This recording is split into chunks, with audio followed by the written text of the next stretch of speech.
Any other question, please? If none other, if there is no question, then you can come and take over the mic, please. On behalf of somebody. Jesus. The next question that the lady has put on this long list is about peace in the world, and she says that how do you justify the role of the Mahdi? How do you clarify his position as a prophet, and what was his role in relation to unity among the Muslims, as there seems to be a marked decline? Was his mission a success? How do you justify this success in relation to peace and unity among the Muslims? This question is based on the assumption that when the Mahdi appears, he will immediately bring peace to the whole world as if by a magic wand.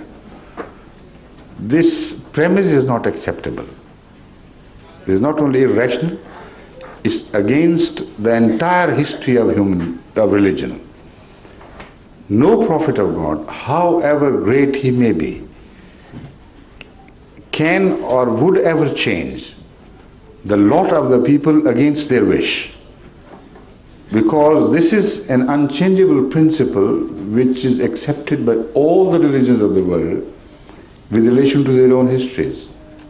Those who didn't believe in Jesus Christ didn't force him in any manner of speaking of believing in them, nor did God take any measures to make them see the truth while they did not want to. It is like you are appearing in the sun and shutting your eyes. If you have a freedom to keep the eyes closed, then you won't be able to see the sun and won't be able to benefit from it. So if you open your eyes and then you don't see, then it will be a proof of the non-existence of the sun, not otherwise. So if in case of Hazrat Muhammad Rasulullah Abu Jahl and Utbah and Shaiba and others did not see him and did not recognize him, will this lady apply the same principle of proving the truth or falsehood of Hazrat Muhammad Rasulullah? And again, if Hazrat Sallallahu Alaihi Wasallam came for the reformation of the entire world, how many years have passed since? 1400 years plus. And yet, this lady must agree that even the lots of the Muslim has not changed. It's deteriorating. It is contained in the question itself. So what was the purpose of the coming of Hazrat Muhammad Rasulullah? Would she consider him having failed? Or would he consider him false because he couldn't bring about that reformation for which he came, even among the Muslims? So that instead of rising to greater heights and glory spiritually, they are rapidly sinking into the abysmal depth of satanic behavior. So that means the lady doesn't understand the philosophy of religion and the philosophy of the advent of prophets and Mahdis and whatever name you may give them. The purpose of sending a messenger or a redeemer by God is to offer an opportunity to the people to accept and be benefited from that and have a fair chance of being redeemed. If they reject, then God never forcibly brings them to the area of truth, brings them to light, and they do not benefit from any prophet, not to mention Mahdi alone, from any prophet without their will. So the question is, has Hazrat Masih Maud, if he is right, brought about a change among those who accepted him, or has he failed to do that? That is the only valid criterion by which we could judge any reform in the world. Now, applying this question back in time to Hazrat Muhammad Sallallahu, we know it was a fantastic revolution which took place in the character of the Arabs of the pre-Islamic era and the Arabs who had accepted him. Unbelievable changes took place. I mean, if I go into detail, it will not be possible for me even to finish or do justice to the subject within 2-3 hours. But let's just touch upon it and turn still back to Jesus Christ. Did he not bring about a fascinating change in the character and the attitudes of the people of the house of Israel, that is the Jews? Those who had forgotten to forgive, they magically forgot to take revenge. They were completely transformed people. But only those who accepted him, not others. So the only way you can judge the truth of Mahdi with reference to this question would be to compare the Ahmadiyya community as such with all other communities, religions, etc. in the world, and see if you see, and judge for yourself if you see any signs and recognize any signs of a reformed community who is treading the same path as earlier reformed communities used to tread. Now, as far as sacrifices for a good cause are concerned, Jesus Christ said a tree can be recognized by the fruit it bears. The words may be different, but this is the essence of what he said. So what fruit did he produce? A long history of at least 300 years of continuous sacrifices, generation after generation. It was unthinkable in the Jewish society in which he appeared to reform them. So that was the proof of the truth of Jesus Christ.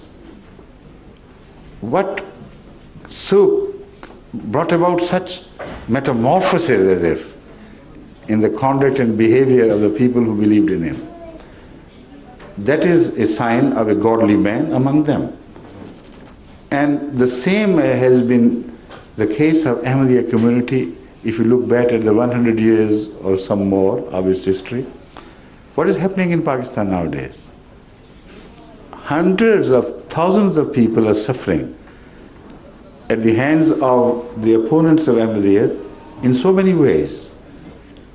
They are prosecuted and persecuted alike for the crime of saying La ilaha illallah Muhammadur Rasulullah. The high courts, the Supreme Courts have issued their verdicts against such Ahmadis who just said there is no God but Allah and Muhammad is his prophet and his servant, and passed the judgment that if we permit them to do that, then if any Tom, Dick and Harry in the street murders them, he would be within his rights to do so. The kalima has become a crime, and a crime of such serious nature that the courts see that crime to be so serious that you don't have to sue the person in the courts. You can take the arms in your own hands, the murderous weapon in your hand, and murder them, and you'll be justified. When did it happen before? Scan the history of religions. Never in any other religion. But in Islam it did happen. At the time of Hazrat Muhammad Sallallahu. And during his time, his followers were persecuted and punished and killed and murdered and dragged in the streets of Mecca just for committing the crime of declaring La ilaha illallah Muhammadur Rasulullah. We bear witness that there is no God but Allah and Muhammad is his prophet. So that history is revived through the sacrifices of Ahmadiyya. And still they don't see any change having been brought about by Mahdi? What is their lot, what they are doing? Look at the crime list of Pakistan, which is rampant in Pakistan nowadays, and compare the Ahmadi attitude. Although we are not fully satisfied, it's not yet ideal, but we are always striving to reach the ideal, and genuinely so, taking all measures to do so. And what we have achieved in comparison to the rest of the society is unbelievably different. So if this lady opens her eyes and judges and makes comparisons, realistically, comparisons of realities against other realities, then she would understand the answer to her own question. Thank you.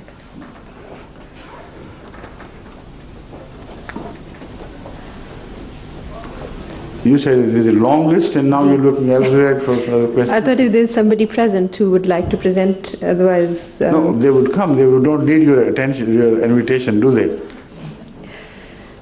We have already told them anybody who would like to ask a question is most welcome. You see, you go on leading your list. If somebody arrives, I'll let you know where to stop and when to stop, right? Right.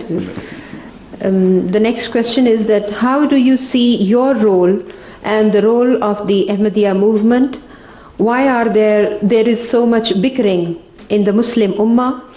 And how are you trying to resolve the differences between your discipline and the Sunni and the Shiites and the Wahabis? Is it one question? Let's take it up in parts. If the soul doesn't have parts, the questions have. Okay? Right. So I presume then the first question would be that how do you see your role and the role of the Ahmadiyya movement? And that's again in two parts. Well, in fact, it's the same question, because I and Ahmadiyya movement are not separable. We are one and the same thing. I, in the capacity of the Khalifa, have no other identity but that of Ahmadiyya movement. So our role here is exactly the role which is assigned to all reformers by God, to bring to light the problems, to analyze them, to make them easier to understand, and try to awaken people to the realities of life. Look here, this is what's happening to you at your own hands. You will reach the precipice of no return if you don't reform within a reasonable time. And this is what we're doing, trying to awaken the world consciousness to not only to the concept of religion as an ethereal concept, but to the such hard realities as can be understood by all human beings alike, whether they believe in you or not. Now, it doesn't take for anyone to understand that to murder is bad, to steal is bad, to be drug addict is bad. Well, some don't agree, but most do. Now, the question is to wage a war against evils is the prime responsibility of those who belong to God genuinely and who come from God and who are commissioned by God to do so.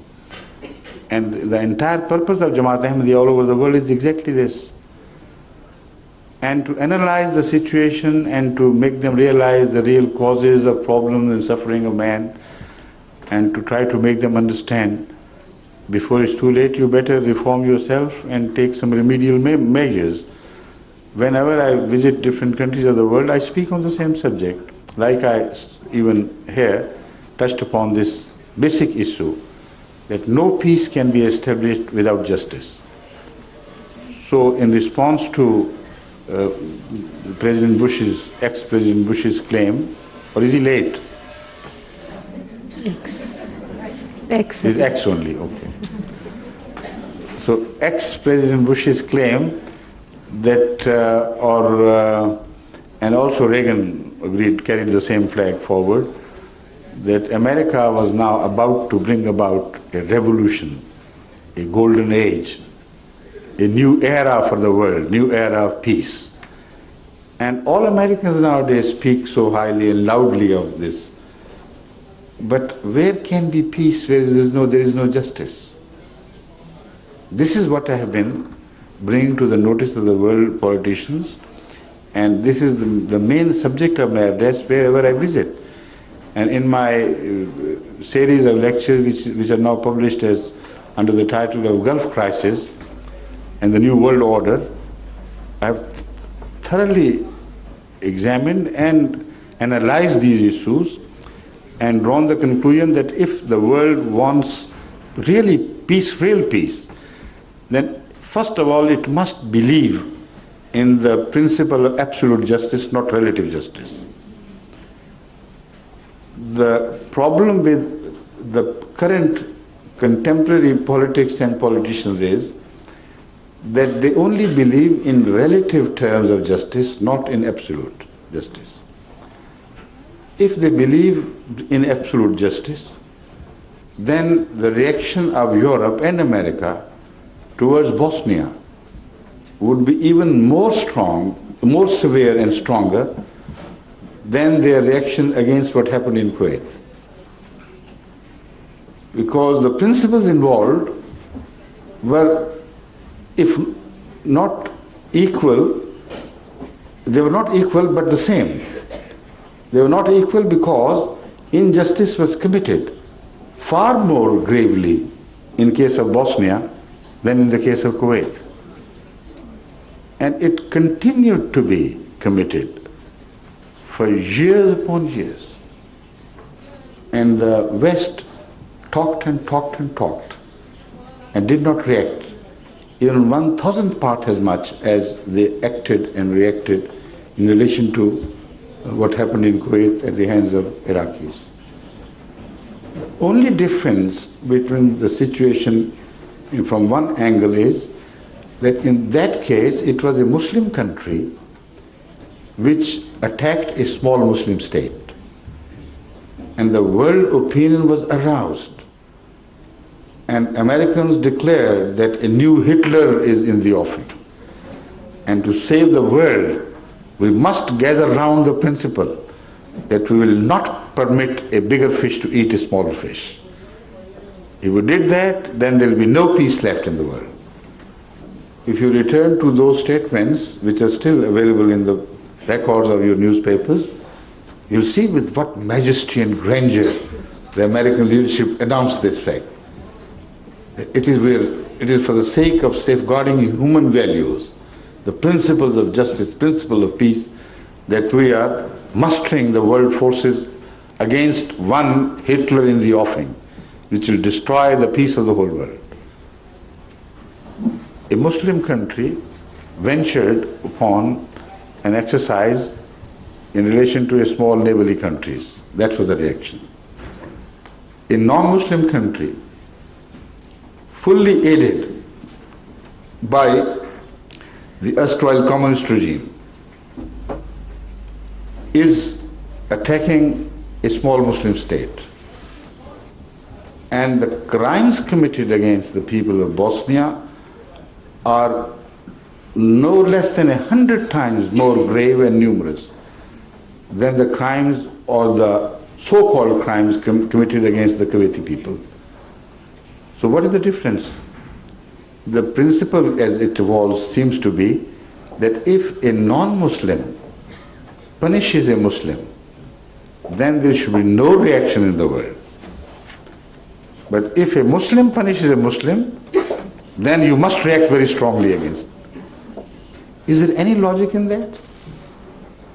So that is what I have been trying to do in my writings, in my addresses, during my visits, in my question answers. I draw the attention of the world that you are living a lie, you are following a policy of absolute hypocrisy, unless you are true to yourself and strict and severely and adhere to principles. There can be no peace in the world. In relative terms, if a British politician speaks of something which may be in accordance with the absolute principle of justice favorable to another nation as against the interest of the British. He would dare not speak on that subject, or he'll be removed from the politics. So in the ultimate analysis, what we find is that it's not the fault of some politicians. It is the fault of the thinking of the people as such. The whole world has become selfish. The entire world is living a lie, has become hypocritical. So all these loud claims of justice, peace, etc. are just expressions and no more. And we need substance, we need realities to change the world. So this is what we are doing, among so many other things. Right? Yeah. Next question, please. The next part of the question. Why is there so much bickering in the Muslim Ummah? How are you trying to resolve the differences between your discipline and the Sunni, Shiite and Wahabis? You see, there is no question of our even trying to do that, because they reject us, they hate us, they have thrown us out of the pale of Islam.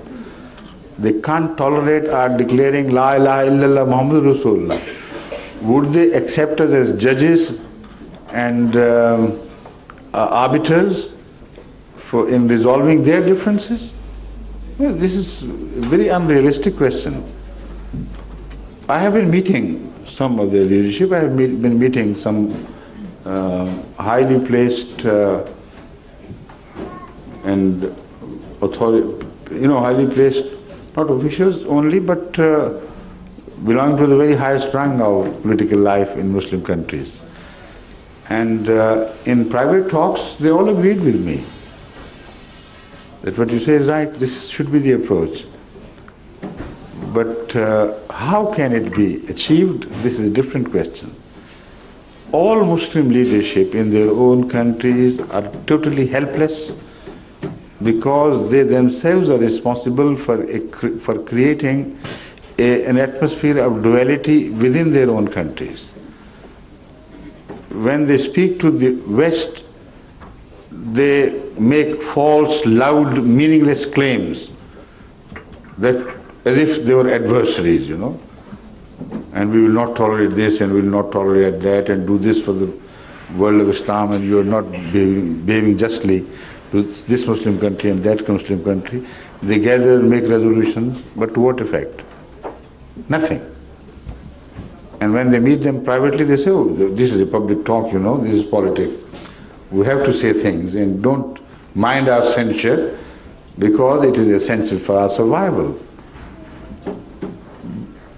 But at the same time, their talk of this unrealistic and hallowed attitude towards the West, hallowed in the sense that they gave it an Islamic name, not in the sense of hollow.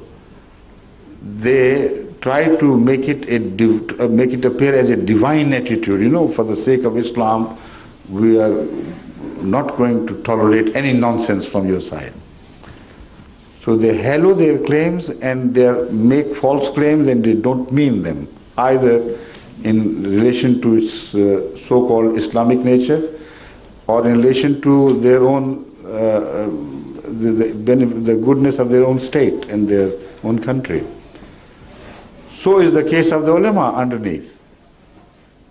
They go on taking up or calling their bluff, so to say, and say, all right, if you stand for Islam, then why don't you enforce Islam through legal means? And if you don't do it, then we launch movements against you. So this duality on the part of the Muslim leadership in different Muslim countries has created in the split, in the plane of up and down, in the side horizontal plane, dividing the upper class of Muslim society and the lower ordinary class of the Muslim society in every country. There is dissatisfaction, bickering. Against what? Against the falsehood, against the duality, against the hypocrisy. And these ulama themselves are in fact sowing the seeds of hypocrisy. So where is peace? Where is security from these false claimants of their welfare? What the ulama do is, when a person indulges in violation of Islamic principles of life, in daily life, they don't care. People lie, people deceive, people cheat, people abduct, people tell lies in the courts, and the ulama take it calmly and they have good night sleeps. So if they loved Islam and what their war against their lords, which they think are un-Islamic, was for the sake of Islam, then they should realize that Islam is a way of life which should be practiced, and no law can stand between the practice of Islam in ordinary affairs of being good to other human beings. That is an area which is free for everyone to act upon. For instance, take the case of Egypt, take the case of Algeria. There the split is becoming more pronounced and entering dangerous zones nowadays. Which law of the Algerian government prevents Muslims there from saying their namaz, gathering in the mosques, being just in the distribution of their legacies, telling the truth when they appear in the courts, not to rob, not to steal, not to tell lies? Which is the law in Algeria which compels them to lead an un-Islamic life? No such law exists. So why don't they do it then? The holy war should be against this duplicity. But they don't care about Islam. They only want to achieve their purpose of getting to the head of the state and achieving political power. This problem is a natural result of what happened, and a natural outcome, in fact, which I expected right from that moment. What happened in the name of Islam in Iran. They saw a clergy which previously had no role to play in political affairs come to the top of the political life and become absolute masters in politics in the name of Islam. So this has aroused in them that ambition to repeat the same everywhere. This is what is happening in Pakistan nowadays, this is what's happening in Egypt and other places. So the problem is that we as a whole, as a human being, are not honest to our own self and our own causes. So what can be done about it then? This is the big thing about, in answer to that question. Now I think there are some guests who have come to ask questions. Can I say thank you for answering my questions? They were your questions? Thank you so much, yes. Right. Thank you for asking these questions. They gave me an opportunity to explain things to you. I don't know anything about Ahmadi, you see, so that's why I came. And that is why I asked the questions. Thank you so much. And the thing is this, when I talk about the Mahdi, I thought it meant Mirza Ghulam Ahmad, you see. That is why, but not the Prophet has, Of course, that I understood and answered in that, exactly in that sense. Mm-hmm. Thank you so much. Thank you ever so much. Please. Now, next question. Now, this was an observation. Any other question, please? Hello. You believe that the promised Messiah has already come. Yes. But the world's been around for a very long time and hopefully will exist a long time into the future. Are you ruling out the possibility of the coming of another prophet or Messiah? Ruling out any possibility of what? Of another prophet coming, or? How can we rule out a possibility? That's such a possibility. It's for Allah, for God, to take decisions in that area. No human can take such a decision. But you don't expect it, or? No, I'll come to that. Yes. Why? I'll explain that. The fact is, as far as the coming of Hazrat Masih Maud as the promised Messiah is concerned, and the world at large being unaware of his claims and having not accepted him is concerned, that is exactly what you should have expected if he was true. Yes. Because he claimed that he has come in the image of Jesus Christ, the first Messiah. And if you go back to the history of Jesus Christ of the first century and compare the history of Ahmadiyya to that first century of Christianity, then you are bound to compare the history of Ahmadiyya as with advantage, not with disadvantage. Because I have gone into the subject with reference to the Christian history, and I found that the Christianity by that time, at the end of the first century, had hardly reached 27 countries. It may be 28, 1, 2 plus minus. But Ahmadiyya has already reached 140 countries of the world. And the changes brought about and the recognition brought about by Ahmadiyya is definitely not less than the recognition of Christianity in that first phase of Christian history. So a slow progress was of course decreed and designed. But can you claim that Ahmadiyya is too blessed because of its slow pace of progress? Certainly not. The other signs must accompany and go hand in hand with this progress. And those signs are that 100 years of persecution of Christians did not succeed in subduing them, in forcing them to renegade, in forcing them to renounce Jesus and Christianity. In fact, what happened was that more of a persecution and the more resolute that the Christians seem to emerge. Is that happening to Ahmadiyya or not? If it is happening, and if also the persecution fails to destroy Ahmadiyya, rather they come out larger and bigger through the middle of persecution, then the similarity is a genuine similarity and logical similarity. Otherwise, just a slow rate of progress doesn't mean anything. So in that respect, I draw your attention, kind attention to the fact that study the perseverance of Ahmadiyya for the cause, for the good cause. And also the nature of Ahmadi character. Are they not more benign, humane, and philanthropist in their attitude to the rest of the world than all other Muslim sects? If the facts prove this fact, then this is the difference between Judaism and Christianity.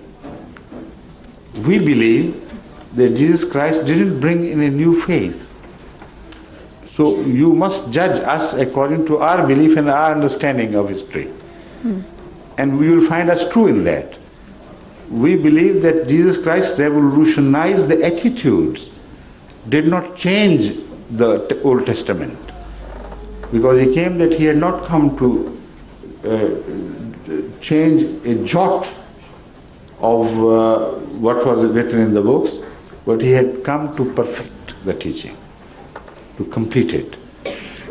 So what he did was, he revolutionized the attitude of a hard-hearted people and transformed them into people who loved Allah's creature and sacrificed in so many ways for the sake of the poor, of the unadvantaged, of the miserable, suffering humanity.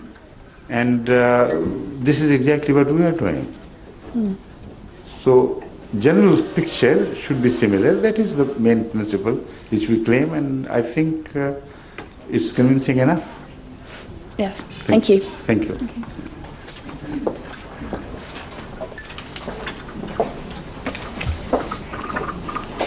I would like to ask you a question. Why you don't call Hazrat Mirza Sahib only reformer, but Ummati Nabi as well, when it confuses and create problem and confusion about Muhammad sallallahu alaihi wasallam as the last prophet? Yes, I believe that this question is founded on lack of proper knowledge of what Hazrat Muhammad Rasulullah himself claimed, and lack of understanding of the verse Khatam al-Nabiyyin. Okay. If you truly understand the meaning of the verse Khatam al-Nabiyyin, which is supported by other verses of the Holy Quran, only then you can understand the answer to this question. So would you please explain? This is exactly what I'm going to do. I am laying the foundation for the answer, which you should expect would naturally be a bit longer than a small answer of yes and no, right? Okay. The fact is that the word Khatam really means the most perfect, highest in status, highest in rank, something which cannot find its equal not only in the time when the claim is made, but even ever after in the future. Also, it has no relationship only to the present and the future, it has also relationship to the past. So when Allah declares somebody to be Khatam, it means supreme in all virtues and status and position and nearness to God in relation to all the prophets of God, whether they were in the past or even if they come in future. So the word Khatam is not a declaration which is fixed in a time. It has the effect on the past, equal effect on the past as well as on the future. So if Khatam is translated to mean no prophet can appear, then no prophet should have appeared in the past as well. That's true. Because the quality of excellence knows no time. It is timeless and extends from the past to the future equally. Literally it means Khatam, this ring which I am wearing, signet ring. And it is a signet ring which in fact is called Khatam in Arabic. And what is the quality of a signet ring? It imprints itself upon others. So in that sense we believe that the word Khatam as applied to Hazrat Muhammad Rasulullah means that if you find the same features as you find in Hazrat Muhammad Rasulullah in all the claimants to prophethood, then they must be true prophets. If you find contrary characters to what the print of Khatam of Hazrat Muhammad Rasulullah creates as a print, then that person must be false.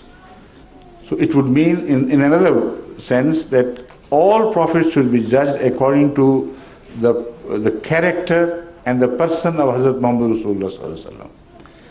And that statement also is timeless. Whether in the past or in the future, it is equally applicable. Then the word Khatam means also a father-like figure. And it is exactly in this context that the verse Khatam al-Nabiyyin speaks of Hazrat Muhammad Rasulullah being Khatam. So I'll recite that verse and then you will understand that it's not something which I'm making up myself. This is exactly what is written in the Quran, and the context in which it should be understood is going to be related to you now when I recite the verse, after I recite the verse. It says, Ma kana Muhammadun aba ahadim min rijalikum walakir Rasulallahi wa Khatam al-Nabiyyin. Muhammad is not a father to a man like you, to men like you. Why is it said? Because the enemies of Hazrat Muhammad Rasulullah used to jeer him and mock him and sort of ridicule him for the reason that he was not the son of a male issue. He was not the father of a male issue. This was the practice of the Meccans. They said, he claims to be a prophet and he is not even blessed by a son. He was though. But he died early. Yes. Of course. But the Meccans said and the Quran recorded, this is what it meant, of course. Hazrat Ibrahim died in early infancy, only at the age of 4 and 4.5 years. We are not talking of that. Not God is talking of that. Nor the opponents of Hazrat Muhammad Sallallahu Alaihi Wasallam took that to be a sign of his being father. Father of men, Rijal, and the word Rijal does not apply to children. No, yes, Mard. Yes. Aba ahadim min rijalikum. No issue of Hazrat Muhammad Sallallahu Alaihi Wasallam has grown up into manhood. Yes. That was the objection. So the answer to that is, yes, it's true. But he is not only a Rasul, a messenger of Allah, but Khataman Nabiyyin. Now, if you maintain that view, which is held by most of the majority of ulama, that Khatam means the last of the prophets, after which no prophet can ever be born, and even in his own ummah, a prophet who follows him cannot appear, then what would be the meaning of this verse in this context? The meaning would be that you only know half the defect of this man. You say he is not the father of a man, but we tell you he will not father a prophet either, ever after. So no prophet will be born in his ummah either. So he is issueless in that sense, not only physically but spiritually. Now this is an insult to Hazrat Muhammad Sallallahu Alaihi Wasallam, and this meaning cannot be entertained by any lover of Hazrat Muhammad Sallallahu Alaihi Wasallam if he goes into the depth of this. What we say as Ahmadis, what we understand of this is that the Holy Quran answers to them, look here, if he is not a father of men like you, it's no issue of shame. Your father should be ashamed. To have given birth to Abu Jahl and Tutba and Shaiba, these were the people who used to taunt Hazrat Sallallahu Alaihi Wasallam at this. So the verse should be understood as a most wonderful, effective response to their jeering. It would mean, yes, it's honorable. It's a very honorable position that Hazrat Muhammad Sallallahu Alaihi Wasallam was not given sons like you people are, but he is the father of all prophets. If Khatam is understood to mean the father of all prophets, then again this statement is timeless. The prophet that were, the prophet that could be, unless he is the father of those prophets are not true, genuine prophets at all. So practically it is the same thing which I have already said earlier. But how can you interpret the word Khatam as father? So do you mean... I'll come to that. Okay. You know, I have been answering these questions for so long that I know what is to come. Okay. So when I'm finished, Okay, it's all right. then if whatever is left, then you please point out to me. I'm raising a question myself, that if it is understood to mean that Hazrat Muhammad Rasulullah Sallam is a father of all prophets, then the question would arise, how can you relate the concept or the form or purpose of a signet ring with that of a father? The answer is very simple and understandable. A child can be recognized by the characters he bears, and a father can be recognized also by the characters the child bears. So a signet ring imprints its character upon whatever it touches. So similarly, all fathers give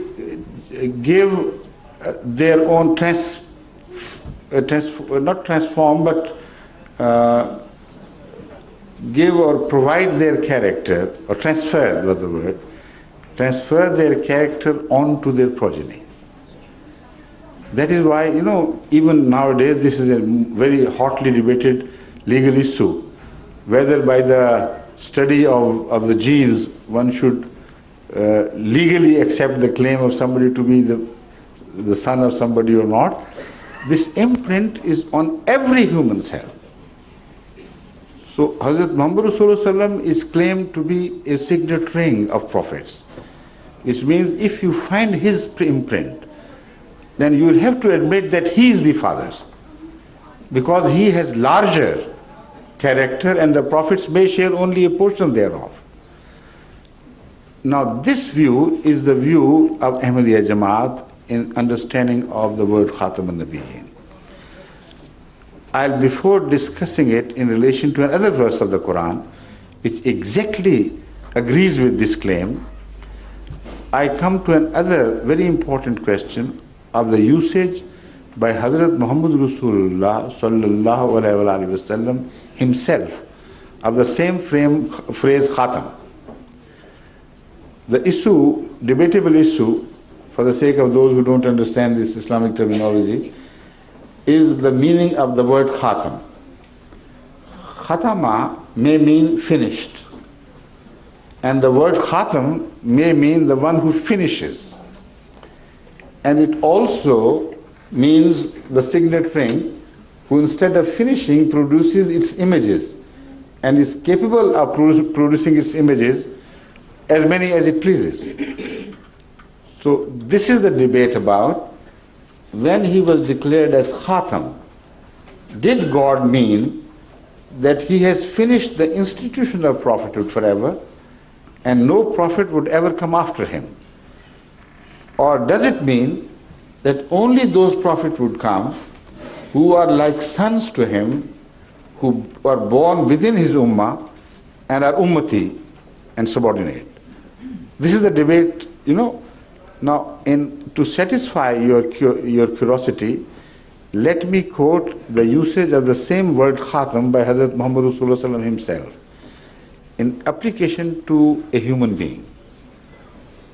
Once speaking of Hazrat Ali, or addressing him directly, he said, Ya Ali, ana khatam al-anbiya wa anta khatam al-awliya, or khatam al-asfiya. Both these words are reported, which means, Ali, as I am the khatam of all the prophets, so you are the khatam of all the saintly people.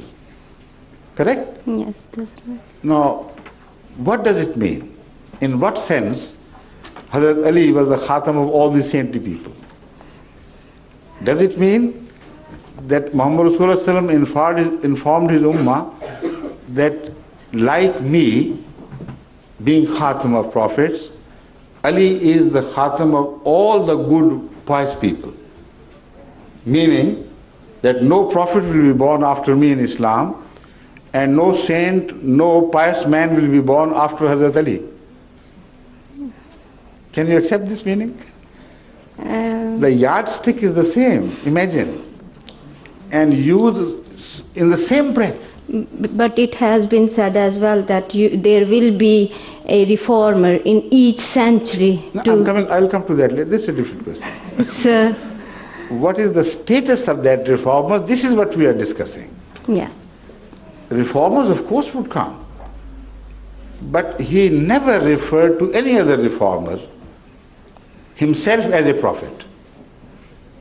But when he prophesied about the coming of Messiah in the book Al-Muslim, Hazrat Muhammad Rasulullah is reported to have spoken of Messiah being prophet of God, prophet of God, prophet of God, prophet of God 4 times in the same hadith. And the Muslim, is one of the most authentic books of tradition. After Bukhari, this is the second in authenticity, but bracketed with the 6 authentic books of hadith. So in Muslim, Hazrat Muhammad Sallallahu Alaihi Wasallam speaks of the Messiah to come, and 4 times he mentions him as Nabiullah, Nabiullah, Nabiullah, Nabiullah. So in answer to your question, why do we create this confusion by insisting that a reformer is some sort of Nabiullah? My answer would be to address this question to Hazrat Muhammad Sallallahu Alaihi Wasallam. If it is a confusion, it is he who raised this confusion. But he didn't raise any confusion. In fact, he clarified issues. He enlightened us. What he meant was that within my ummah, a reformer would be born who would be a prophet of God but without a Sharia, without a law. And this is exactly the belief of all the Muslims together, that Messiah did not bring a new law. You know that, Yes, right? I do. So why he chose the word Messiah to indicate the future reformer of the latter days was with this purpose, that the one who would be entitled Messiah by God, whose advent would be in the latter days, if he's true Messiah, he's bound to be a prophet of God as well. And he knew better than any other person in the world the meaning of the word Khatam. So in this respect, also remember another tradition where he speaks there will be no prophet after him, no prophet after him. Not one of these, so many. But what about this Messiah? When he himself calls him a prophet, he himself has resolved the issue by saying in another tradition that when I say there is no prophet after me, he said, there will be no prophet after me between my time and the time of Messiah. So he doesn't include him in the negative statement of no prophet. He said there will be no prophet between me and the Messiah. So there is no contradiction in Muhammad Sallallahu Alaihi Wasallam's statements.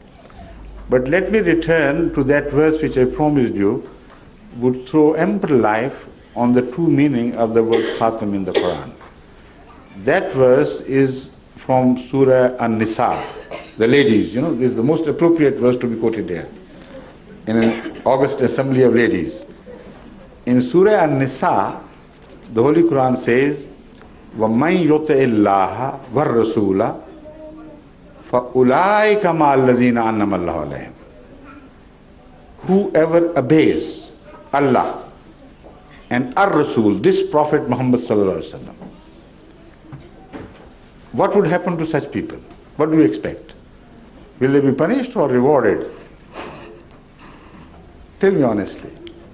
Sorry, say When I make this statement, whoever obeys Allah and this Prophet Muhammad, what should to come after this? Such a people would be punished or such a people would be rewarded? rewarding. Of course, this is what the Holy Quran says. This verse goes on building the same theme by adding, مَنْ يُطَعِ اللَّهَ وَالرَّسُولَ فَأُولَٰئِكَ مَعَ الَّذِينَ أَنْعَمَ اللَّهُ عَلَيْهِمْ. Whoever obeys Allah and this Rasul, Muhammad Rasulullah, from now on, these will be the people who would be rewarded by Allah. أَنْعَمَ اللَّهُ عَلَيْهِمْ. What is the meaning of reward? Minan Nabiyina. These perfect, obedient people, servants of Hazrat Muhammad Rasulullah within his Sharia could be prophets. Was Siddiqeen. The second reward after prophethood is Siddiq. Was Siddiqeena, was Shuhadai, and the martyrs. Was Salihina, and the ordinary righteous people of Islam. So the Holy Quran, when it speaks of the rewards, possible rewards of perfect obedience to Hazrat Muhammad Rasulullah and God, it includes the reward of prophethood in this. But only on the condition that he is a follower prophet, obedient to him, not an independent prophet. So that is why whenever we claim that Hazrat Mirza sahib was pronounced prophet of God, not that we made him, when he was pronounced prophet of God by Allah, he was pronounced as Ummati Nabi, under Mayyuta Allah, not outside. So to prove this point further, I draw your attention to the fact that Islam, Ahmadiyya way of life, is 100% within the domain of the Quranic teaching. The way we say prayer, the way we keep fast, the way we conduct our lives are entirely within the Sharia of Islam, and there is not a single advice or admonition or suggestion by Hazrat Masih Maud which lies outside the teachings of Islam. He was so cautious in these matters and so conscious of his role as the perfect obedient servant of Hazrat Muhammad Rasulullah Sallam, that once it was suggested to him that he should prohibit the smoking. And Sahaba knew that he didn't like, he was averse to this. So one of them said, "Yeah, why don't you prohibit smoking?" And he said, "Who am I to prohibit smoking? When it's not prohibited in the Quran or by Hazrat Muhammad Rasulullah Sallam. So I have not come to add to the Sharia. I have come to rehabilitate those injunctions and understandings of Sharia which the people of the latter days had forgotten." So he didn't come to add, but to rehabilitate the true Sharia of Islam and for no more. So our address to him as Prophet, first of all, is in perfect agreement with the injunction of Hazrat Muhammad Rasulullah himself. Imagine yourself, if he is not the Messiah, somebody else would come the other day, tomorrow, day after, or after 1,000 years. If he claims that he is the Messiah, but he is not a prophet of God, how would the ulama of that time treat him? They would certainly, if they have any common sense, they would say, "You are a liar," because if you are a Messiah, according to the prophecy of Hazrat Muhammad Rasulullah, the Messiah has to be a prophet. So when you say you are not a prophet, you are not that Messiah of which Rasulullah was speaking. And they will be within their rights to reject him on that count. And if he said he was a prophet of God, they would reject him. They said, "Khatam an-Nabiyyin, don't you read the Quran?" However could a prophet, a Messiah come in the Ummah if this is the attitude of the people? Instead of trying to understand the import of the injunctions, they just make excuses to reject, and no prophet can ever come.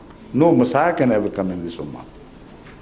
Now, if you want to ask a question, please. Yeah.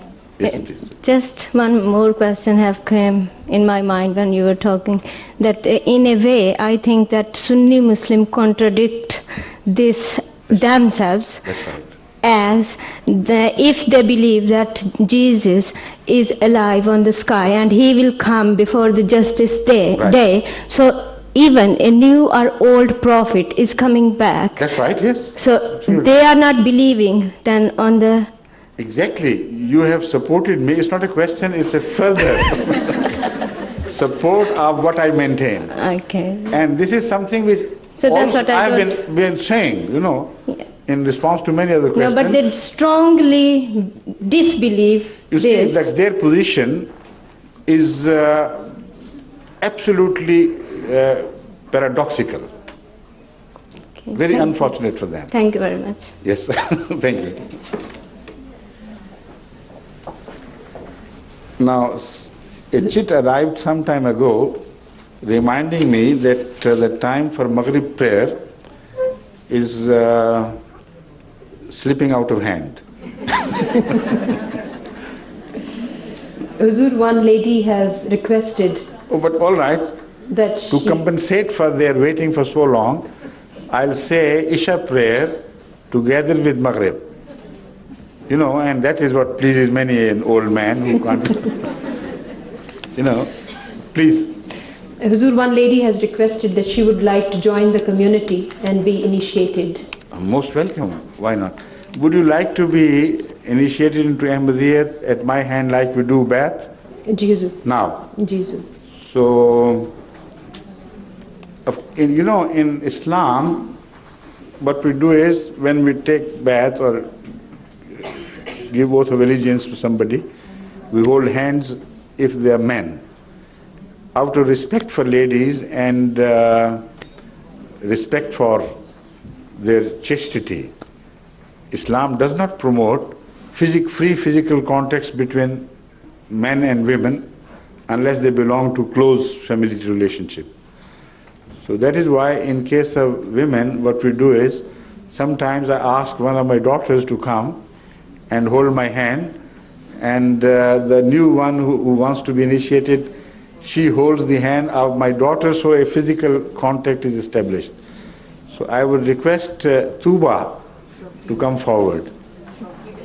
And the lady also to come here, will sit here, and you give me your hand and hold the hand of the lady who wants to be initiated, okay?